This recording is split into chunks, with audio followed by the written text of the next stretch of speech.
And we're live.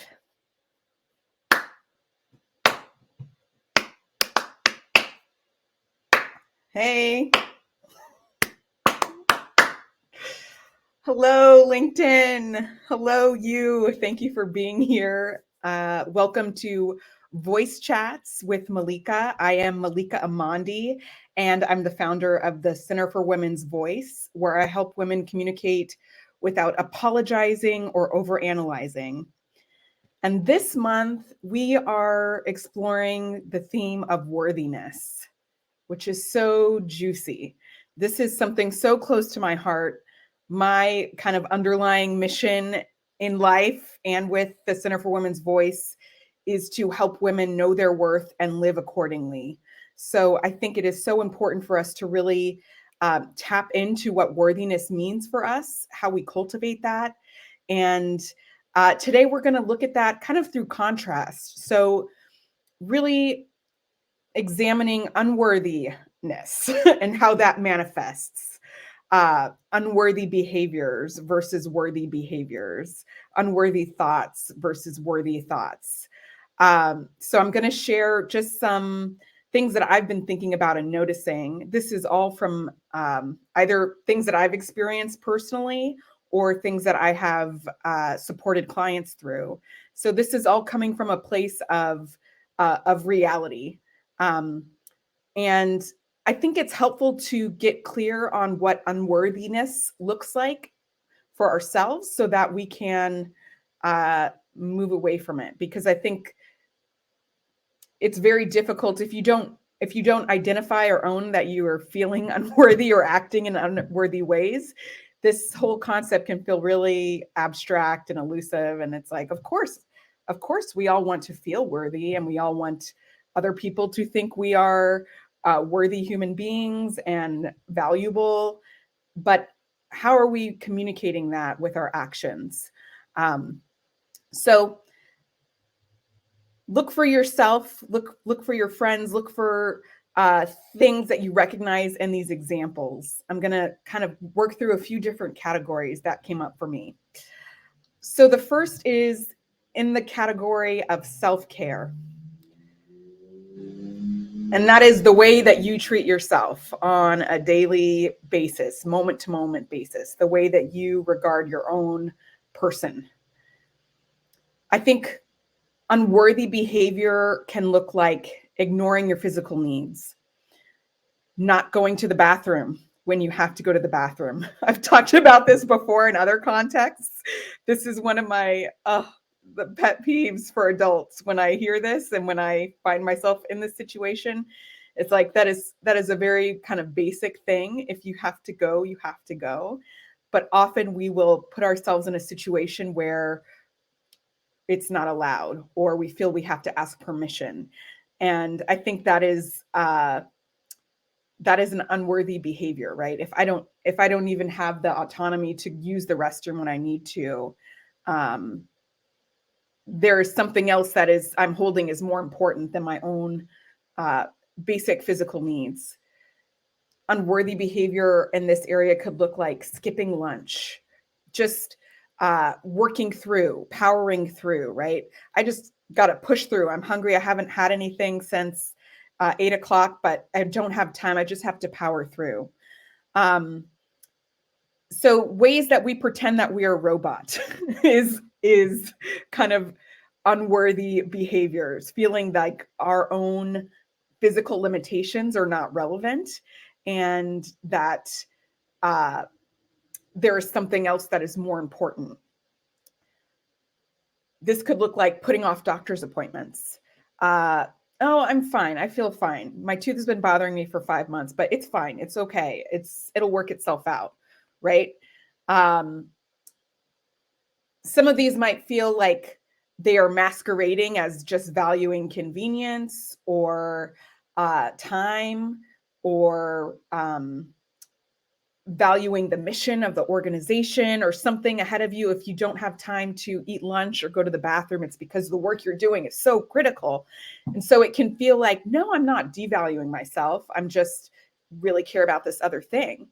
But know that there is actually a trade-off that's happening. I think worthy behaviors in this realm of self-care boil down to owning the fact that you are a human being and making time for the basics, prioritizing your self-care, taking time to rest, acknowledging when you're sick and you're not able to do something, and not coming from an apologetic place, but just owning the fact that we are in these physical bodies and there are things that we have certain responsibilities because of that, and we have to honor them. And there may be times when that comes into conflict with a commitment or an expectation from the outside, but choosing to value your own self uh, on a physical level. All right, so that's self-care. In the area of career, I think unworthy behaviors and thoughts can boil down to believing this is as good as it gets. If I go for that promotion, new job, new career path, I probably won't succeed, so I better not try, right? If I ask for that raise, they're going to say no. So why even go through the trouble of asking or putting it out there? It's really comfortable with the status quo, feeling like any shift or change is going to put everything in jeopardy. So it's just not worth the time or the effort, right? Worthy behavior in this realm is, and worthy thinking is kind of knowing I think I'm capable of more. Leaning into curiosity. I wonder what will happen if I go for that promotion, new job, career path. Maybe I'll be wildly successful, so it's worth it to try. The worthy kind of mindset values clarity. I might not get that raise, but I won't know unless I ask. And it's really important for me to know. All right. So, um, being willing to have a difficult conversation or interaction for deeper clarity or the potential of change and growth is kind of what worthiness could look like in this field, in this realm. In the area of relationships, and there's some overlap here with career too. I think unworthy thinking is wishing things would change without you having to do or say anything. So again, avoiding a hard conversation or confrontation because you don't want to feel awkward. Putting up with an ongoing interpersonal dynamic that you don't like, and maybe even seeing yourself as a martyr for putting up with it or dealing with it. Worthy behaviors in relationships look like acknowledging what's not working and exploring how to change it. Even if you don't have the solution, it's like being willing to voice the problem and looking for possibilities. Worthy behavior is being unwilling to suffer over the long term. I think that's true in a lot of these realms. There is a sense that when we feel unworthy, um, we put ourselves in positions where we're suffering, and we're okay with that. We're kind of accepting that that's just the way things are. And worthy behavior is really challenging that. Like, well, why do I have to suffer in this situation? Maybe things could be different. In this area of relationships, unworthy behavior could mean not asking for help or not accepting it when it's offered to you because you don't want to be a burden or you feel embarrassed about the fact that you need support. Worthy behavior is really seeking support when it's needed and graciously accepting it when it's offered.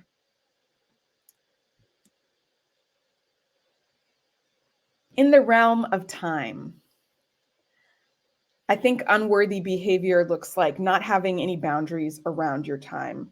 So anyone can access you at any time. Picking up the phone, you're picking up the phone when you don't want to, or you're responding to texts even when you don't want to, or when you're engaged in something else. It's this sense that if somebody else reaches you, you have to give them your time and your energy. I think worthy behavior is valuing your own time and reserving some of your own time and energy for yourself, being intentional when you give your time and energy to others. I think time, the kind of crossover between time and relationships, could be around uh, your boundaries and the way that you respond when other people don't respect your time. So I have an example from my early pre-marriage days of online dating, the wild, wild west of online dating. And I think this is true in just dating in general, but there were times when I would get stood up, right? Or where I had plans with somebody and they canceled it, you know, 10 minutes before we're supposed to meet or an hour before we're supposed to meet. And this was kind of a huge thing that made me feel unworthy, obviously, right? It's like you make a plan with someone, you're getting ready, you're primping, you're doing all these things, and then for some reason unbeknownst to you, they decide it's not worth their time to meet with you, right? And it's so easy to internalize that and just kind of be so low, right? This person is not respecting my time, they don't respect me. There must be something wrong with me.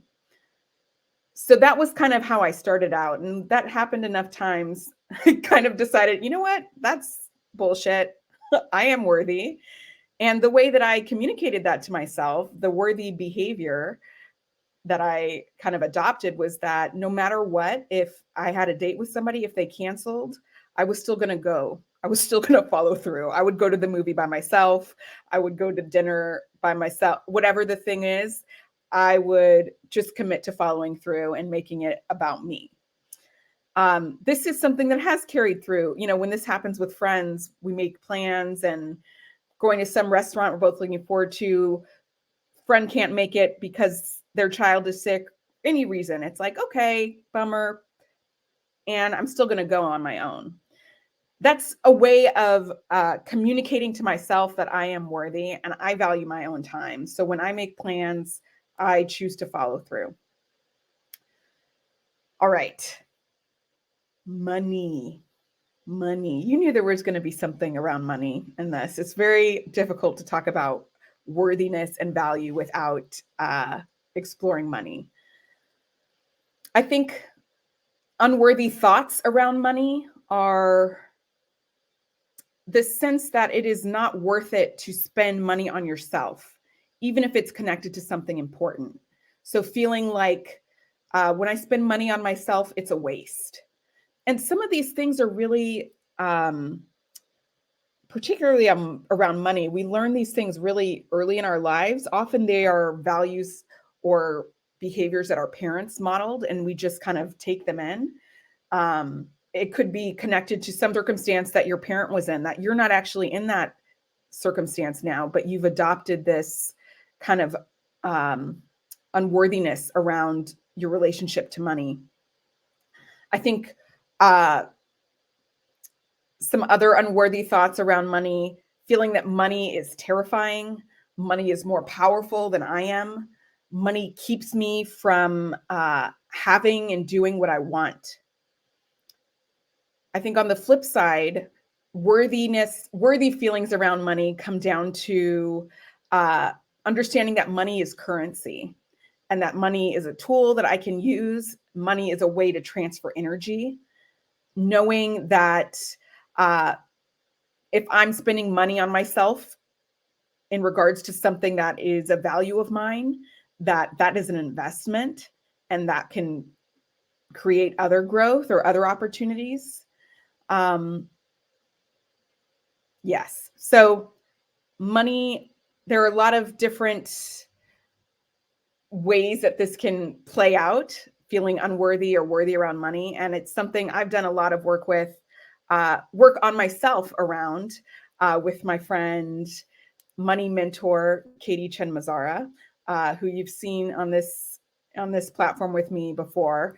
And this is one of the reasons why we are hosting a two-part training in June around money and negotiation.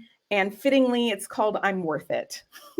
So if that is something, if you struggle with your kind of feelings of worthiness around money, then I encourage you to get on the wait list for that event. That might be something really valuable for you. We're going to be doing a deep dive into how you advocate for yourself when it comes to money, and how you understand your value as it relates to money in particular. Um, so those are the kind of overarching areas that I wanted to talk about today. You might notice that there are some themes. Unworthy behaviors and thoughts really kind of cling to the status quo. They don't want to take up space. They feel certain about what the outcome will be anyway. Whereas kind of worthy behaviors and thoughts are interested in change and growth, and are willing to be uncomfortable in order to get a better outcome, um, and are curious about what is possible.